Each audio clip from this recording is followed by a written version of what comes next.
My childhood lied to me. I was a member of Camp Fire. Anyone else? Boy Scouts, Girl Scouts? They're very similar organizations. They're all based on outdoor living and skills. I was a member of Camp Fire. I used to spend my entire summers, winter, pretty much all of my childhood at a Camp El Tesoro, which is down in Granbury, Texas. Being at the camp, I learned how to cook over an open flame, build campfires to cook over that open flame. I learned how to care for and ride horses. I once even made an oven to cook over an open flame out of a coffee can and tuna can. I feel myself just breathing better talking about those days. Beautiful skies with all the stars at night. But let me get back to why my childhood lied to me. In Camp Fire, everything that you do, you get either a bead or a patch. So you saddle a horse, you get a bead. You go canoeing, you get a bead. You master the challenge course, you get multiple beads. And a couple of those were for first aid. I would gather these beads and patches and I would sew them onto my red vest. This was part of the official uniform of Camp Fire. And I would sew the patches and the beads in like little daisies and outline the vest. And this vest stood and for everything that I had done and accomplished.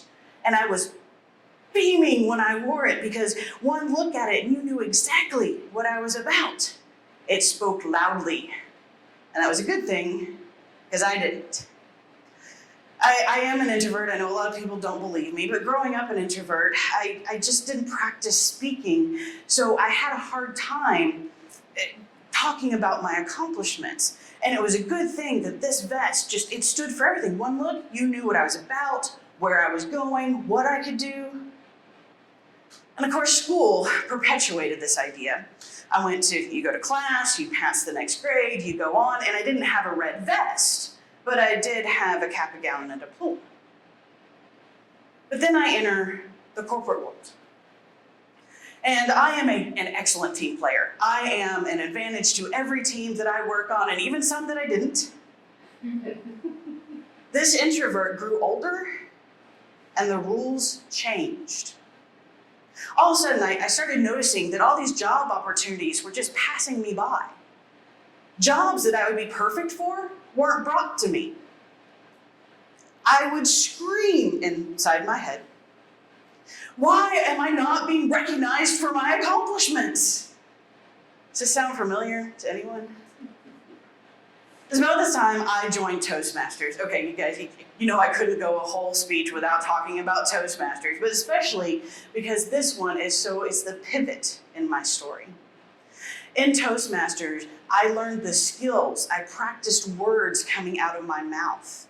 And I got the confidence built up where I could go after those jobs. I was able to approach my leaders to speak about my accomplishments and make sure they knew. And I wasn't perfect. I didn't get everything that I went after, but I was in the game. Toastmasters did that for me. Then along comes this book called How Women Rise. This probably happens to you. This happens to me all the time, where I have struggled in life to figure something out. And when I finally think I've got it, along comes a class or a book or something that just lays it all nice and neat out in front of you. Gives you the steps one right after the other. That was that book, How Women Rise, to me.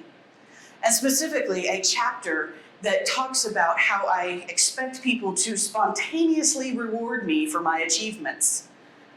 Yeah, red vest. But through the book and that specific chapter, I was reminded people aren't mind readers. What? And that I was responsible for my career path. I was responsible for showing my skills to anyone who will listen so they know what I could bring to the table. I was responsible for championing myself. Now, I through Toastmasters, learned these skills of the confidence to be able to talk about it and let people know, and I no longer wore this red vest, but I had my words. What is your red vest? What words stand for it?